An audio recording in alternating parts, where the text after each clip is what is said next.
Tensions between Washington and Caracas took center stage this week following reports that the United States was weighing potential military action inside Venezuela.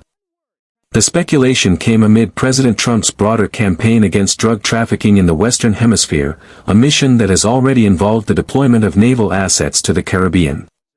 Yet, in a brief but decisive response, President Trump dismissed the claims, telling reporters that no such plans were on the table. His denial comes as Venezuelan leader Nicolás Maduro reportedly seeks increased military assistance from Russia and China, and as lawmakers in Washington demand greater transparency on the administration's actions.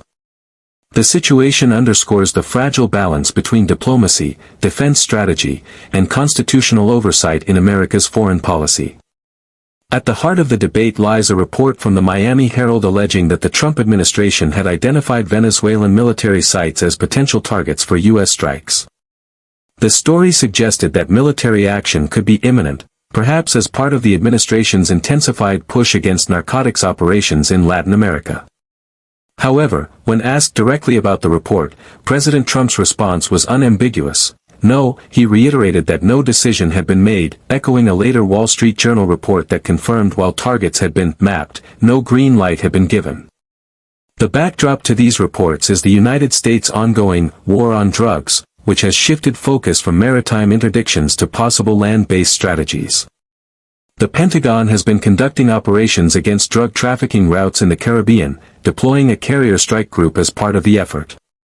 Officials argue these missions are critical to cutting off narcotics flows that reach U.S. shores. However, some lawmakers see the expansion of such missions as a potential overreach, especially if they blur the line between anti-narcotics enforcement and acts of war. Meanwhile, Venezuelan President Nicolás Maduro, who has faced years of U.S. sanctions and international isolation, appears to be seeking new military lifelines. According to the Washington Post, Maduro has requested defensive radar systems, aircraft repairs, and potentially even missile support from Russia's Vladimir Putin, while also expanding defense ties with China's Xi Jinping. Such moves signal Maduro's determination to fortify his regime against any external pressure, whether diplomatic or military. This escalating geopolitical dance has not gone unnoticed on Capitol Hill. Bipartisan concern is growing over whether U.S. operations in the Caribbean and surrounding regions are being conducted within constitutional limits. Senators from both parties have expressed frustration with what they describe as a lack of communication from the Department of Defense. Both the Republican and Democratic leaders of the Senate Armed Services Committee said they have yet to receive a response to formal inquiries about the legal justification for current operations. Adding to the controversy, some Democrats were reportedly excluded from a classified briefing on Venezuela held by the White House earlier in the week.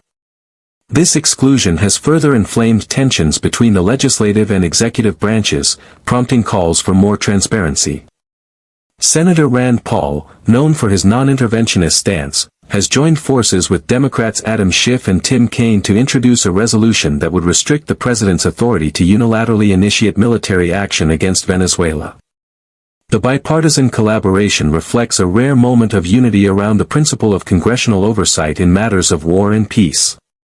In a parallel development, a federal judge in Washington, D.C., struck down one of the administration's voter registration initiatives.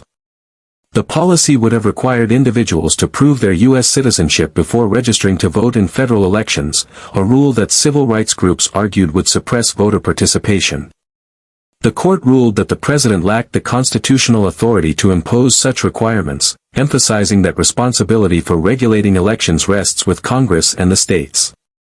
While unrelated to Venezuela, the ruling adds another layer of legal and political scrutiny to the administration's actions, underscoring the checks and balances at play in American governance. President Trump's firm denial of any immediate plans for military strikes in Venezuela may temporarily quiet rumors of an impending conflict, but it does little to resolve the deeper tensions driving U.S.-Venezuela relations. On one side, the administration faces the challenge of combating narcotics networks that exploit regional instability. On the other, it must navigate constitutional boundaries, congressional oversight, and the risks of military escalation in a volatile region. For Maduro, the outreach to Russia and China underscores his regime's reliance on international allies to withstand Western pressure, a dynamic that complicates U.S. efforts to isolate Caracas diplomatically. In Washington, lawmakers' bipartisan insistence on transparency marks a reassertion of Congress's constitutional role in authorizing the use of force.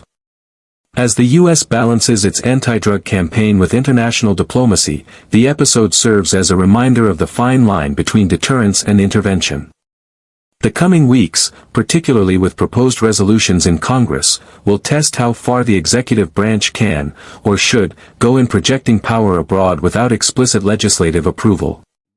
For now, President Trump's "no" remains the administration's official stance, but the debate over America's reach into Latin America is far from over.